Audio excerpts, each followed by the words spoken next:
Hello friends, मग मजेत आहात ना सगळे। आज संडे स्पेशल दम बिर्याणी करायची का, ते पण एकदम सोप्या पद्धतीने। चला तर मग सुरू करूया। त्यासाठी भाज्या अशा बारीक चिरून घेतलेल्या आहेत। कोबी, गाजर आहे, ढबू मिरची आहे, सगळ्या मी अशा बारीक चिरून घेतलेल्या आहेत। 2 चमचे तिखट घातलं आहे, धण्याचा कूट घातला आहे, बटाटे घातलेले आहेत, असे मीठ घालायचं आहे चवीनुसार। सगळं चांगलं हाताने मिक्स करून घ्यायचं आहे, त्यामुळे भाज्याला सगळं तिखट मीठ लागतं। आता यामध्ये आपल्याला दही घालून घ्यायचं आहे, त्यामुळे सगळं एकजीव होतं। मी तर अर्धा कप किंवा 4-5 चमचे दही घालून घेतलेलं आहे, सगळं मिक्स करून घेतलेलं आहे चांगलं। आता कढई ठेवलेली आहे, त्यामध्ये खडे मसाले घातलेले आहेत। जिरे आहेत, तेजपत्ता आहे, लवंग आहे, काळी मिरी आहे आणि दालचिनीचा तुकडा आहे। सगळं चांगलं भाजून घ्यायचं आहे। 4 कांदे उभे असे पातळ चिरून घेतलेले आहेत, ते घालून घ्यायचे आहेत। मसाले घातल्यामुळे मसाल्यांचा फ्लेवर त्यात उतरतो।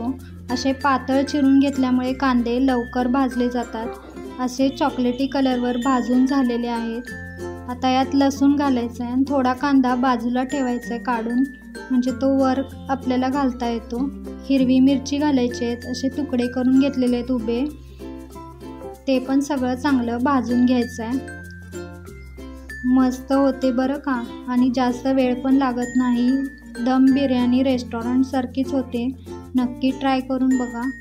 आता भाज्या आपण सगळ्या दही मिक्स करून ठेवलेल्या ना, त्या घालून घ्यायच्या आहेत आणि त्यावर टमाट्याची 2 टमाट्याची तर पेस्ट करून घेतलेली आहे, ती पण घालून घ्यायची आहे आणि सगळं चांगलं मिक्स करून घ्यायचं आहे। 2 मिनटं सगळं चांगलं भाजून घेतलेलं आहे। आता यात पाव चमचा हळद घालायची आहे, तिखट घालून घ्यायचं आहे 2 चमचे, मिक्स करून घ्यायचं आहे। 2 चमचे बॅडगी मिरचीचं तिखट आहे, 1 चमचा धण्याचा कूट आहे। सगळं चांगलं मिक्स करून घ्यायचं आहे आणि भाज्या वाफण्यासाठी झाकून ठेवायच्या आहेत। 5 मिनटं झालेले आहेत, थोड्याफार भाज्या वाफलेल्या आहेत। आता यात आपण बिर्याणी मसाला एव्हरेस्टचा घातलेला आहे, मी 2 पाकिट घातलेलं आहे। भाज्या भरपूर आहेत ना, सगळं चांगलं मिक्स करून घेतलेलं आहे। परत झाकून ठेवायचं आहे 2 मिनटासाठी। आता यात अर्धी वाटी पाणी घालून घ्यायचं आहे आणि झाकून ठेवायचं आहे वाफण्यासाठी।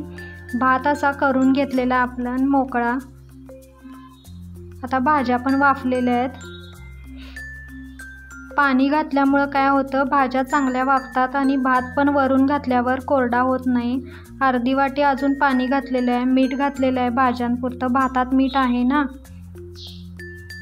आता परत अर्धी वाटी पाणी आणि कोथिंबीर घालून घ्यायची आहे, म्हणजे वरून पण भात कोरडा होत नाही। आता भात करून घेतलेला ना आपण, तो सगळा घालून घ्यायचा आहे।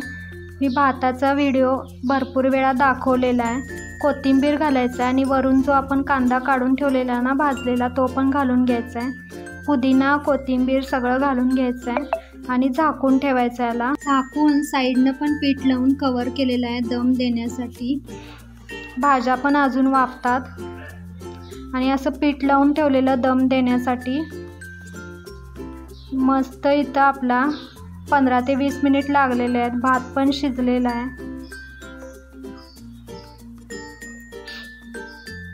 मस्त इथं आपला भात तयार झालेला आहे, फक्त अर्धा तास लागलेला आहे, बघू शकता तुम्ही।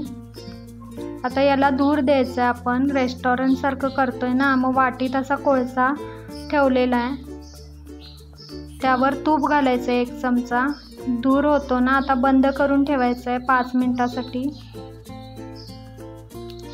मस्त बिर्याणी आपली तयार झालेली आहे, वास पण खमंग सुटलेला आहे, बघू शकता तुम्ही। मस्त रेस्टॉरंट स्टाईल दम बिर्याणी तयार आहे। मग कोण कोण करून बघणार सोप्या पद्धतीने, सर्व पण करून दाखवत आहे। बघा मस्त मस्त फुलफुलीत दम बिर्याणी। चला तर मग पुन्हा भेटूया अशाच नवीन रेसिपीसह। तोपर्यंत खुश राहा, मस्त राहा, खात राहा।